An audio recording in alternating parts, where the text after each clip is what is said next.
El Nino, La Nina, and its impact on Indian monsoon.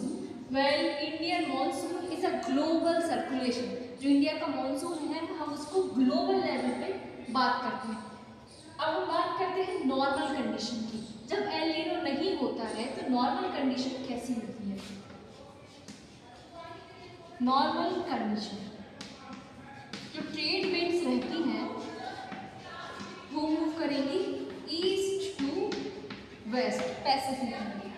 Trade winds जो है वो move कर रही है east to west. The first point is trade wind will move from east to west and the second point यहाँ पे Peru current चलेगा। Eastern Pacific में पेरू करंट चल रहा है। इट मीन्स ये जो कोल्ड करंट है ये चल रहा है। कोल्ड करंट जो है अब वीक हो रहा है। हमने पढ़ा है थर्मोक्लाइनिक क्लियर होती है, अपर सरफेस पे वार्म वाटर रहता है। वार्म वाटर जब मूव कर जा रहा है मतलब कि जो ट्रेड विंड्स है वो वार्म वाटर को कहाँ ऑस्ट्रेलिया के पास लेके आ रही है एंड पेरू की side. It means western Pacific में क्या हो रहा है अब व्हीलिंग हो रही है कोल्ड करंट की। तो यहाँ पे क्या हो रहा है हाई प्रेशर जनरेट हो रहा है। तो नॉर्मल कंडीशन में ईस्टर्न पैसिफिक में हाई प्रेशर रहेगा एंड वेस्टर्न पैसिफिक में लो प्रेशर क्यों रह रहा है? क्योंकि यहाँ पे वार्म वाटर करंट आ रहा है। इसलिए जो हमारी वेस्टर्न पैसिफिक है वहाँ पे क्या हो रहा है लो प्रेशर क्रिएट हो रहा है। एंड वी नो अगर लो प्रेशर यहाँ पे क्रिएट हो रहा है हवाएं ऊपर उठेंगी, कन्वेक्शन करंट जो ऊपर उठेंगे और यहाँ पे क्या हो जाएगा रेनफॉल। तो हमें ऑस्ट्रेलिया में क्या देखने को मिलेगी रेनफॉल। ओके हवाएं यहाँ पे हवाएं जब ऊपर उठ रही है लो प्रेशर है कन्वेक्शन करंट के थ्रू हवाएं ऊपर उठती हैं। हवाएं जब ऊपर उठेंगी तो यहाँ पे क्रिएट हो जाएगा हाई प्रेशर। हाई प्रेशर जब यहाँ पे क्रिएट हो रहा है तो अपर एयर सर्कुलेशन चलेगी।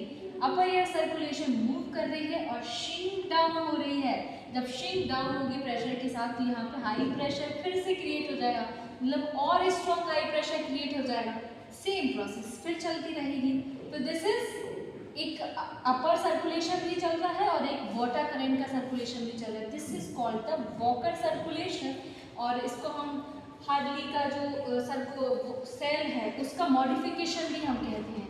इसी के कारण जब ये इंडियन क्लाइमेट उसमें आएगी ओशियन में आएगी तो स्ट्रॉन्ग मानसून आएगी। ईस्टर्न पैसिफिक में लो प्रेशर क्रिएट हो रहा है लो प्रेशर और वेस्टर्न पैसिफिक में हाई प्रेशर क्रिएट हो रहा है। तो ये क्या है ये रिवर्सल है नॉर्मल कंडीशन का जो है रिवर्सल है।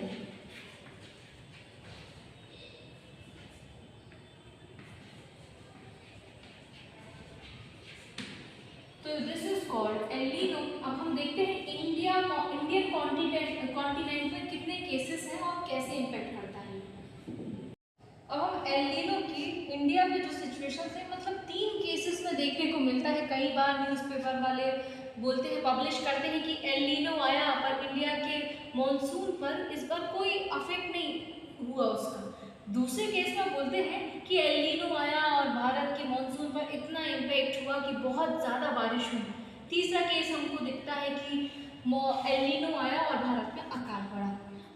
3-4 केसेस हमें देखने को मिलते हैं तो हम उनके बारे में बात करते हैं। एल नीनो जब आता है और पता चल रहा है कि सब कॉन्टिनेंट में मतलब प्रेशर ग्रेडियंट बन ही नहीं रहा है कैसे रेनफॉल होगी। तो जो तिब्बत है और थार डेजर्ट है ये हमारी हेल्प करते हैं। हिमालय तिब्बत थार ये क्या करते हैं हीटअप होने लगते हैं।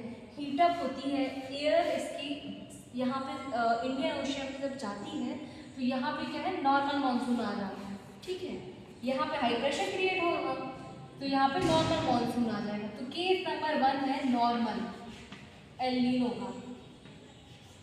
केस नंबर 2 है ज़्यादा मतलब ज़्यादा बारिश किस केस में होती है रेनफॉल हाई। तो थार डेजर्ट तिब्बत हिमालय क्या करते हैं ज़्यादा ही हीटअप होने लगते हैं एक्सट्रीम हीटअप होने लगते हैं तो एक्सट्रीम बारिश आ जाती है। तो ये दूसरा केस हो जाता है। एंड तीसरा केस होता है ड्रॉट अकाल पड़ना मतलब कि ऑलरेडी यहाँ की सिचुएशन तो एकदम डल है लेकिन थार डेजर्ट तिब्बत और ये जो हिमालय है ये भी इन इनएक्टिव फेज में चले जाते हैं। तो जब ये तीनों इनएक्टिव फेज में चले जाते हैं तो हमारे यहाँ ड्रॉट या अकाल की सिचुएशन होती है। और सर्कुलेशन कैसा हो रहा है, लो प्रेशर है यहाँ पे, ठीक है, लो प्रेशर रहेगा, हमारे ऊपर उठ रही है, ऊपर उठेंगे ट्रोपोपॉज में जाके क्या होगा, ठंडी हो जाएंगे।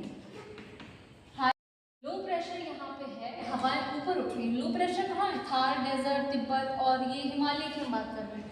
लो प्रेशर है, हीट ज़्यादा है इसलिए लो प्रेशर है, ये हीटअप हो रहा है, ऊपर ट्रोपोपॉज में जाएगा and then low high pressure create हो रहा है वहाँ पे, ठीक है। क्यों, क्योंकि हवाएं अपनी धीरे धीरे करके हीट लूज करती जाती हैं।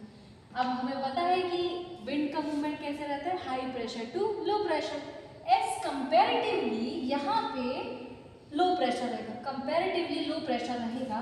तो ये जो हाई प्रेशर है ये मूव कर रहा है ocean side, ocean side move करेगा, श्रिंक करेगा और यहाँ पे भी क्या हाई प्रेशर क्रिएट करा देगा। और यहाँ पे हाई प्रेशर है, कॉन्टिनेंट पे लो प्रेशर है, तो क्या होगा, साउथ ईस्ट मॉनसून आएगा।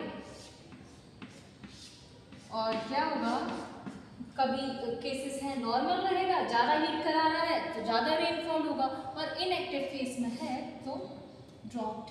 टॉकिंग अबाउट मे जून, याद रखिए एल नीनो का जो समय है, जो बर्थ है, El Nino it means boy, okay. तो वो 22 समथिंग दिसंबर पेरू साइड ईस्टर्न पैसिफिक में फॉर्म हो रहा है, लेकिन इंडियन सब कॉन्टिनेंट में आते आते उसको गर्मियाँ लग जाती हैं, ठीक है। तो जब इंडियन सब कॉन्टिनेंट में आएगा तो इंडिया के साइड समर सीजन आ जाएगा, मीन्स मई जून के समथिंग आ रहा है। तो हम यहाँ पे मई जून की बात कर रहे हैं। करते हैं ला लीना के बारे में। ला लीना इट मीन्स कूल, एकदम बेबी गर्ल। तो एलिनो मतलब बेबी बॉय, ला लीना मतलब बेबी गर्ल, ठीक है। तो ईस्टर्न पैसिफिक में अब क्या होता है, हाई प्रेशर क्रिएट हो जाता है। हाई प्रेशर वही जो नॉर्मल कंडीशन रहती है ईस्टर्न पैसिफिक में, हाई प्रेशर रहता है, यहाँ पे हाई प्रेशर रहेगा। लेकिन यहाँ पे स्ट्रॉन्ग हाई प्रेशर क्रिएट हो जाएगा। स्ट्रॉन्ग हाई प्रेशर क्रिएट होगा तो ये सब मूव यहाँ कर रहा है, वार्म वाटर तो बहुत जल्दी मूव करेगा और ऑस्ट्रेलिया के साइड यहाँ पे बारिश करा देगा।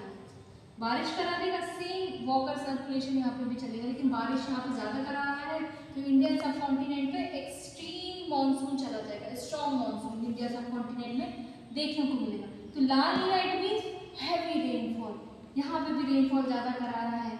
और पेरुवियन साइड क्या हो जाएगा, बहुत ज़्यादा ठंडा पड़ जाएगा, एकदम ड्रॉट कंडीशन वहाँ पे आ जाएगी। High pressure it means drought. तो पेरू साइड हमें क्या देखने को मिलेगा, ड्रॉट। इक्वेटर, पेरू सब यहाँ पे ड्रॉट। और वहीं तो Australia, India, Indonesia extreme rainfall. तो अब हम कंक्लूजन में देखते हैं कि कैसे कौन कहाँ कहाँ एल नीनो में, ला नीना में और नॉर्मल में कौन कौन सा प्रेशर रहता है। तो normal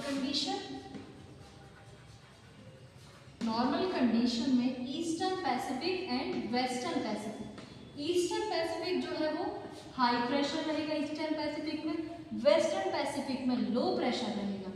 and then El Nino के time eastern Pacific, western Pacific, eastern Pacific में लो प्रेशर, वेस्टर्न पैसिफिक में हाई प्रेशर। एंड ला नीना के टाइम, ला नीना के टाइम ईस्टर्न एंड पैसिफिक में क्या होगा, सेम इसी की कंडीशन रहेगी, हाई प्रेशर रहेगा, लो प्रेशर रहेगा, पर कैसा, एक्सट्रीम स्ट्रॉन्ग एकदम, plus plus plus plus, strong रहेगा, एक्सट्रीम रहेगा, नॉर्मल का एक्सट्रीम। और एल नीनो में नॉर्मल का अपोजिट। सिंपल ट्रिक, आप नॉर्मल याद कर लीजिए, आपको एल नीनो और ला नीना आसानी से याद हो जाएंगे।